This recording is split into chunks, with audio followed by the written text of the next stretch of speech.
great honor to be able to meet here at the Church of the Good Samaritan. And we thank you, Colin and Pricey, and the others from the church who have made this possible.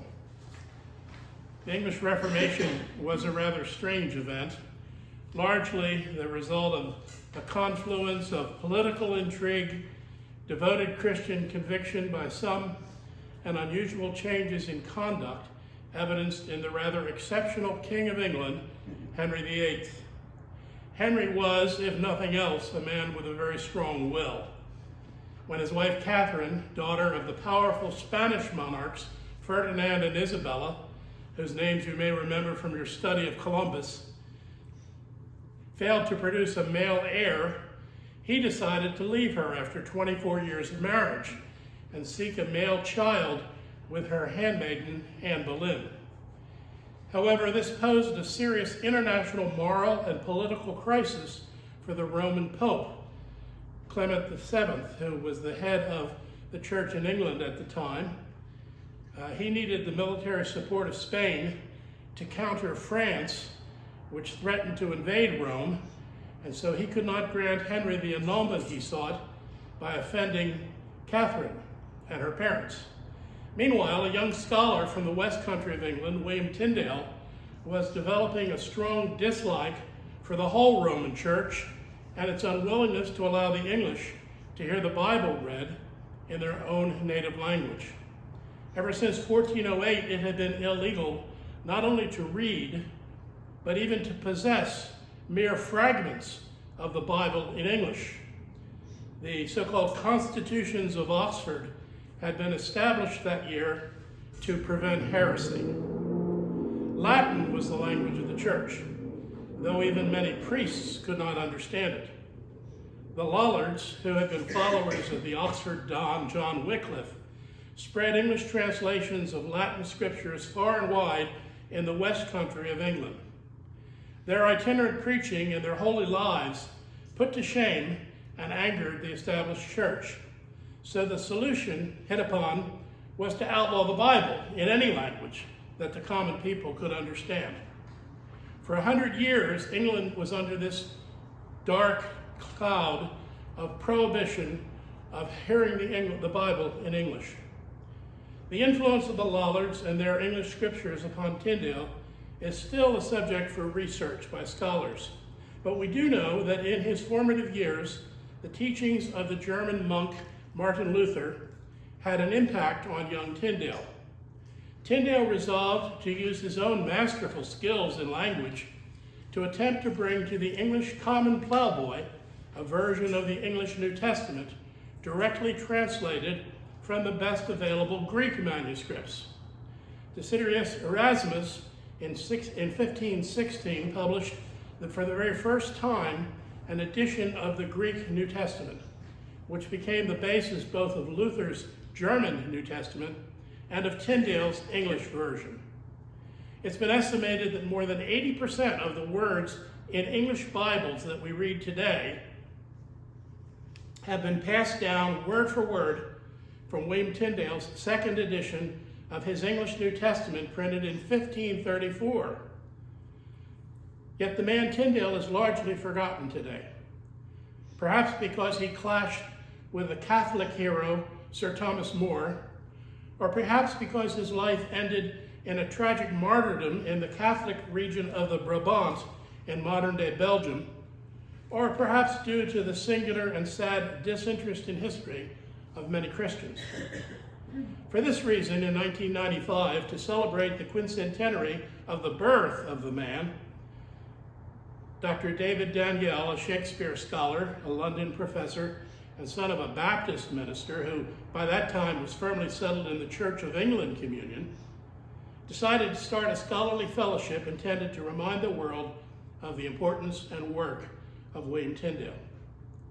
My own and my wife's involvement began about 2003, when we were seeking an international conference to which we wanted to take some university students as a ministry to them.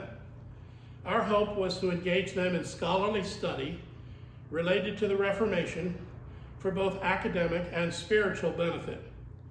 we came upon an announcement of a conference to be held in Geneva, Switzerland at that time, where the Tyndale Society was providing information about the Marian martyrs, those reforming leaders of the English church who had returned to England after the death of Henry and the enthronement of his son, Edward VI, but found martyrdom when Edward died young and his half-sister Mary Tudor became queen.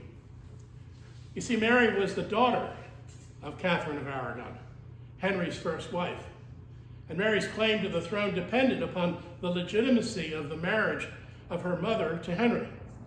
And because the Pope had supported that claim, she was the loyal daughter of Rome. Edward, on the other hand, had been Henry's only male heir when at age 9 he took the throne of England, and he was a devoted Protestant, since otherwise the marriage of his mother, Henry's third wife, Jane Seymour, would not have been legal, and the divorce from Catherine and the intrigue with Queen Anne Boleyn, Henry's second wife, subjected the union to a fatal cloud. At that time, an illegitimate son could not have become King of England. For the common English peasant, and for some highly educated scholars as well, the bottom line was the emptiness of English church services. A priest muttering Latin with his back to the congregation, far ahead of the standing masses who were required by law to attend church, would have been a serious impediment to any vibrant faith in any religion. As news of Luther's newfound doctrines of salvation, not a reward for good works, but by grace alone, justification by faith alone as a gift from Christ himself, and conviction of the necessity of the Bible to learn and know these things, it was groundbreaking. But enough for English history.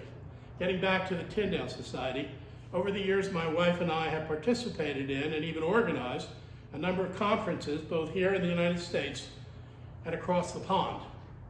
My sister Helen also became involved and for a time served as the American treasurer of the organization.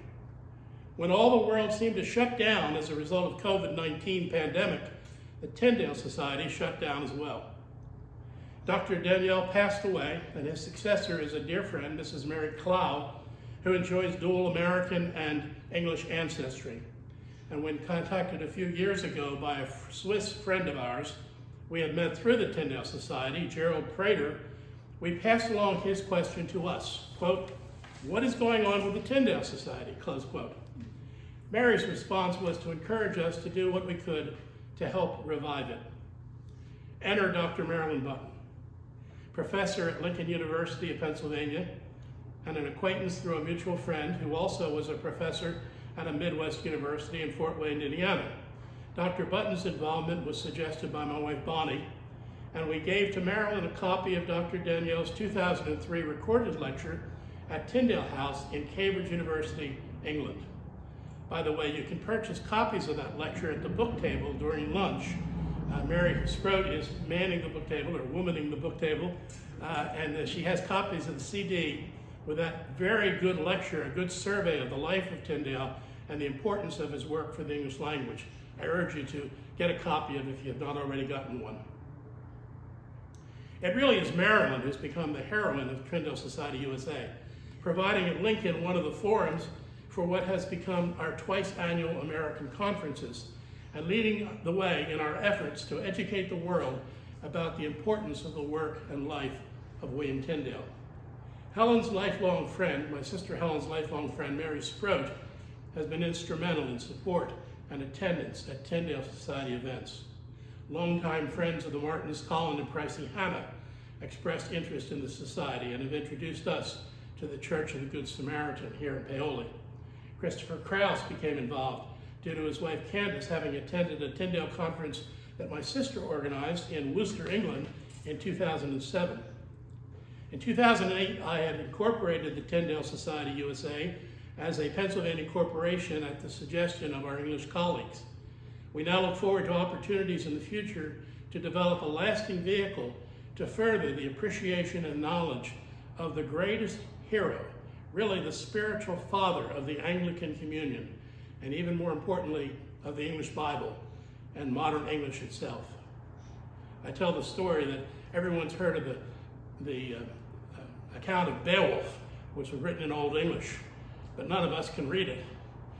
Old English lasted a few hundred years, and then along came Middle English through the morphing of language. And everyone's heard of Canterbury Tales by Geoffrey Chaucer, but until recently, no one could read it. Middle English is almost as far as Old English. But when William Tyndale translated the Bible into English in 1524 and printed it for the first time, and it was distributed first illegally and eventually by command of the king, read every week in every parish church in England to everybody who by law was required to attend, modern English was created. And although about 75 years later, William Shakespeare did a retrograde in introducing more flowery Elizabethan English, it's the tutor language of William Tyndale, which we speak today.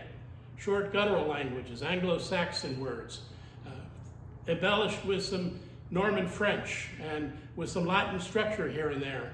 Modern English today owes its existence to William Tyndale. And modern English today is spoken by billions of people around the world as their first, second, or third language.